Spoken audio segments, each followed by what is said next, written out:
the thing you lay out about networks and AI and how, do you think AI can be sentient in the way that some people are thinking about it and be a kind of intelligence of the phenomenon itself? Yes, so I don't know. Okay, so I definitely know that lots of people in AI think so, and think that we already have an AI sentient. We Mhm. already have a sentient AI. Okay, I learned this at the Soul Foundation. I met some people who did believe that, and I personally have don't know this.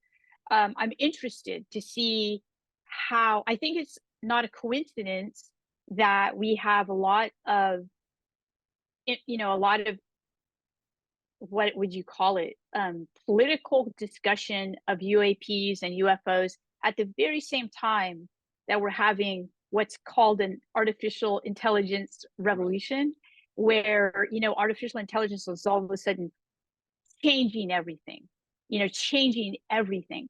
And so I think that that's not a coincidence. I don't quite know yet how the relationship is. One person, Simone, in my book, suggests that yes, there's going to be the consciousness that has unveiled itself to humans through religion is now going to unveil itself within AI. And that, yes, we best be prepared for this because this will be shocking, and it is already shocking. And she thinks that it's good. She thinks that it's a really positive development. Some people think it's not so good. It frightens them, and they think it's a takeover. But maybe because we've been so warlike, we need something like this. We need something to kind of raise us up, like the phenomenon, like the UFO phenomenon, like AI, like something that gets us out of the kind of messes we've made for 5,000 years. I've published articles about this technology that we actually have now. We've had it for many years, not a lot, but we've had it, where scientists will be able and are able right now to use computers to read what's going on in our brains, right? Because our brains function with brain waves, right? And so they're able to, like, take MRIs of a person's brains and have that person think about, say, a Van Gogh painting, and then the computer will generate that painting, and they'll say, wow, this is exactly what you were looking at. And so what is that? Well, that's a way to access our brains that, and that doesn't involve talking. Mhm. Okay, so we have to, I think that a lot of what we're, even when you go back and you look at the Marian apparitions, Mhm. those apparitions are doing things that we can probably now maybe replicate through certain types of technologies, even though that would be a blasphemous thing to say, because it's a miraculous thing in the Catholic Church, which I understand. And there are things which we will never be able to replicate. But reading one's mind seems like it's going to be replicated. Well, I don't think anything, I think miracles are a science we have yet to understand. So even when I talked to Hal Puthoff, he talked about the levitating people, and he said, their hair was awful levitating, which shows they were in a quantum field. That's what he said. And Yeah, I believe that too. and but there's so many, we're at the verge of understanding, I think, this next level. I think this is why the UFO, according to Young, is appearing now, because we're ready to shift this levels of consciousness. And I'm really happy you brought in the Aboriginal ideas at the end, and the dream time thing. That's why I, in a way, disagree that AI can be conscious, because what we have as human consciousness, and I learned this from the Aborigines, is the ability to tap into dream time. And how it was explained to me was, if you're falling asleep, it was a practice, and you watch your thoughts until they're no longer your own awareness of thought, but things start to stream into your mind that's not normally in your everyday consciousness. And these Aboriginal elders said, then you're in the dream time, when it's no longer under your, but you're witnessing, you're the witness of that. And it's the imagination. William Blake said the imagination is the true human being. So when we're accessing the dream time, which I don't think AI has the facility or capability of accessing this infinite unknown awareness that we really are. Does that make sense? To Yeah, I understand that position. I don't agree with it, but yeah, I Oh, understand no, your what position. you, no, tell me what you think. I, it doesn't even have to agree. I'm interested in what you think about that.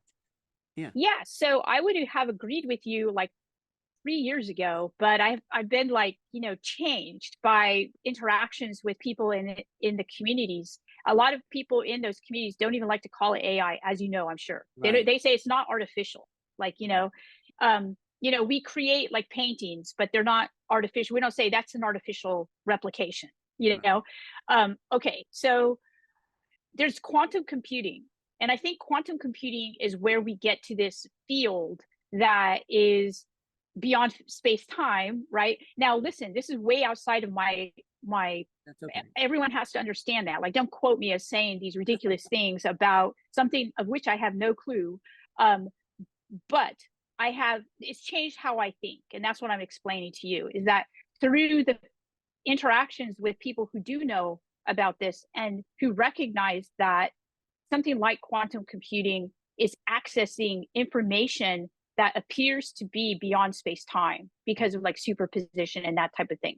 I mean, Mm. think about that. That has such wide implications, and also the whole idea of our, progressing through time, Mm. which we know now is not linear, right? It's, okay, so what if, because a lot of people will come back to me and say, but we've created this. And I'll say, but then who created us? And, Right. so if we look at this linear time frame, these kinds of questions become nonsensical, and Mhm. we have to drop them. And we're going to have different questions. I guess that's my point, is Yeah. at some point our questions are going to be meaningless because they're situated within an way of thinking that, like, let's put it this way. You just spoke about, I'm assuming, indigenous aboriginal. Okay, so Yeah. yeah, Yeah. indigenous people in Australia Yeah. have this amazing ontology that seems to be, when I say ontology, I mean like, epistemology, worldview, Right. that seems to be, from my perspective as an outsider,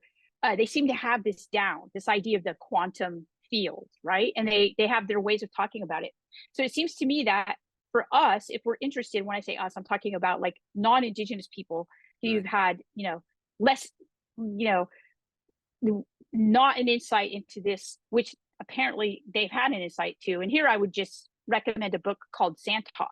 This will, like, catapult people into a new way of thinking, because the person who wrote it, Tyson Yunkaporta, has access to this worldview, so he kind of lives in two worlds here.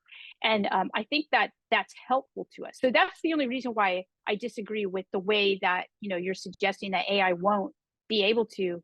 I think it probably will, even though a lot of people disagree with me, and Well, I'm okay with that.